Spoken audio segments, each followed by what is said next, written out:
नागा साधु सन्यासियों की दुनिया बड़ी रहस्यमयी होती है ना, बहुत ही रहस्यमयी। इतनी भयंकर ठंड, लेकिन वो कुछ भी धारण नहीं करते हैं। ऐसे ही एक नागा साधु से हमारे संवाददाता विजेंद्र पांडे की मुलाकात हुई। इनकी क्या खासियत है, भभूत लपेटे हुए क्यों बैठे हुए हैं और इनकी क्या महत्ता है, वो हमारे संवाददाता विजेंद्र पांडे आपको बता रहे हैं, चूंकि उनसे बातचीत हुई है।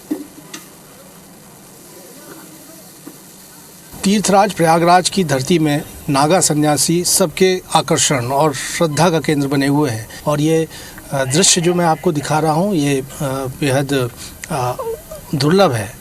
जब नागा सन्यासी, नागा साधु कुंभ की धरती पर प्रयागराज में यहाँ पर आए हुए हैं, और जब भी कुंभ होता है तब ये गंगा में स्नान करने के लिए, संगम में स्नान करने के लिए आते हैं।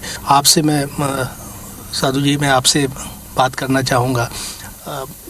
इतनी ठंड है, हमको महसूस हो रही है, आप सिर्फ भस्म का आपने लेप किया हुआ है, ये क्या शक्ति है जिसकी वजह से ठंड का एहसास नहीं होता?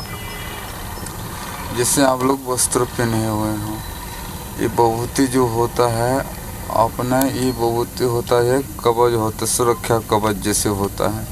तो इसमें मंत्र होता है, वो मंत्र तो आपका मीडिया में नहीं बताया जा सकता है, मंत्र गुप्त रहता है। लेकिन इसका भी बहुत राज है। नागा सन्यासी के बारे में आज तक कोई जान नहीं पाया, चाहे साइंटिस्ट हो चाहे कोई भी हो, आज तक जान नहीं पाया। क्यों?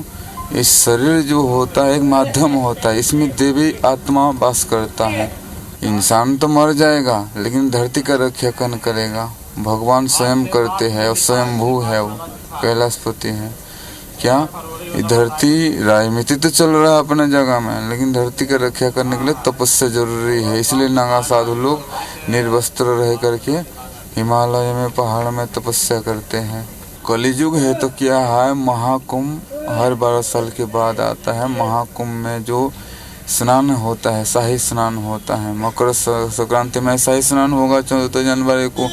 तो उसी में जो बोले अमृत काल, मतलब सुबह के समय जो होता है, उसी समय जो स्नान करा जाता है, शाही स्नान, उसमें जितना हमने जन्म जन्मों से पाप पुण्य किए हैं तो वो सब नाश हो जाता है। लोग बोलते हैं गंगा जी के जल में भी मगरमच्छ रहता है, मछली रहता है, उनका क्यों उद्धार नहीं होता है? उनका इसलिए नहीं होता, उनके अंदर ज्ञान नहीं है, मुक्ति का ज्ञान नहीं है कि गंगा में यह है, इसमें हम स्नान कर रहे हैं।